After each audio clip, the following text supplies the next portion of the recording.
working for Nike someday, and she had a dream of running for Nike. So after college, we both moved west to Portland. We actually lived in the same neighborhood in Northwest Portland for a while. And while I was sitting in a cubicle grinding out on a computer, I was looking out my window and watching Shalane run on the beautiful grassy field down below. So our dream came true. We both got to work for Nike.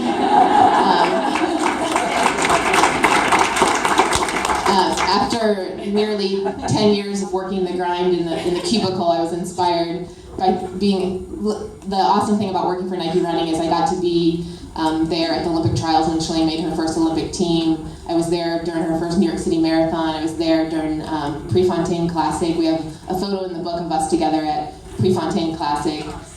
So we've got to stay in touch over the years because our careers took us the same direction. And I got inspired to then go back to school and study culinary nutrition. And I was living abroad in Switzerland and then moved to New York City to study at this program in New York. And Shalane and I reunited in Portland. We hadn't seen each other for a couple of years.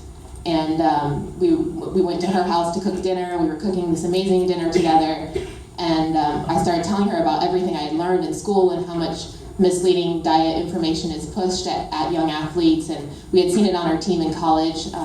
We had seen a lot. I suffered from injuries in college. We had a lot of teammates who weren't eating right.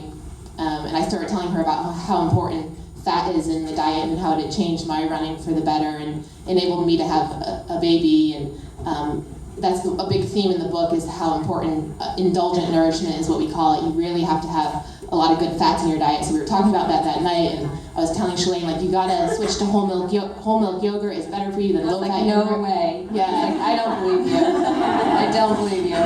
So this is a really long story of answering the question, but anyways, to make a long story short, that night over dinner, we just had this epiphany, like, what if we wrote a cookbook together? There's so much we really want to reach an audience and teach women and men, but a lot of what we were talking that night was about issues that women suffer from, about the importance of indulgent nourishment and enjoying real food and not stressing over calorie counts and diets and stressing over carbohydrates and protein and making sure women are getting enough healthy fats in their diet and really enjoying food, having fun cooking and cooking real food. So that night we came up with the cookbook and we talked about it for probably a full year before we really put our heads down. We were scared to take on a project like this. Like, oh, let's just write a book. Like, that's not an easy thing to do. So, yeah. And at the time that night, when we left dinner, we said, how awesome it would be if somebody actually published our book. Yeah. Thank you. Thank you, Prodale.